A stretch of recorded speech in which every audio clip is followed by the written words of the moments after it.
Baka walang nakatira. Kasi ano, parang hindi na natanggalan ng ano.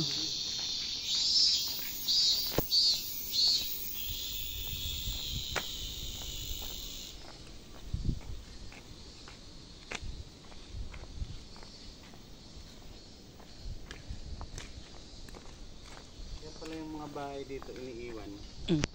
Pag yung halimbawa namatay yung ano, yung may-ari. Kasi pag sinilipat pala yung sa pag-aari ng Daming ano, mga kamag-anak, chubritse. ang laki ng babayaran. Tsaka maraming chubritse. Oo. Kaya pala pinababayaan na lang. Kasi katulad nito, basura nila, babayaran mo. Kita ayusin No? daw, kita ayusin yung mga bayarin. Iniiwan na lang ng pinamanahan. O katulad ng basura dito. Kailangan babayaran mo pa. No? Kaya yan ang gusto nila pag ano. Kaya pala maraming abandoned house dito.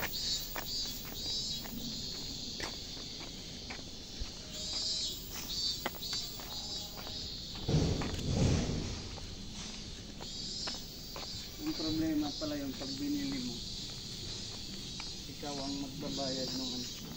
Pag ikaw ang ano.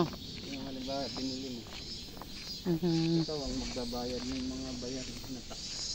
Ah, ganun. Ah, kaya pala ano. Ayaw na nila, no? Kasi ganun ang proseso nila eh. Pag kita daw bumili ng bahay, pinipili ng mga hapon ng upahan. Kaysa bumili. Sa bagay yung ano. Oo nga. Hindi siya katulad ng sa Pinas na pag binili mo. Hindi mo kailangan magbayad ng ano.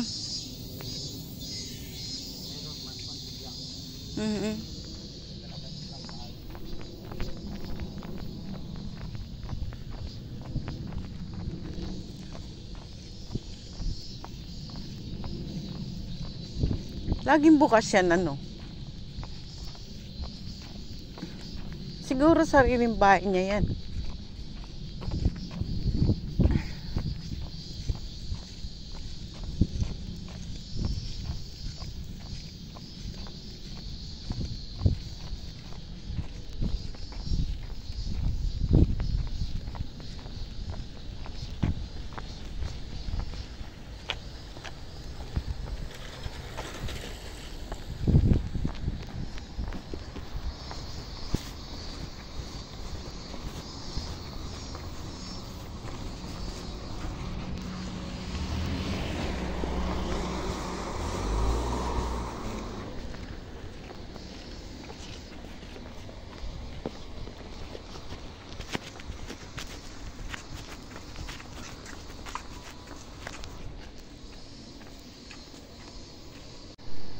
Dami dito ganyan.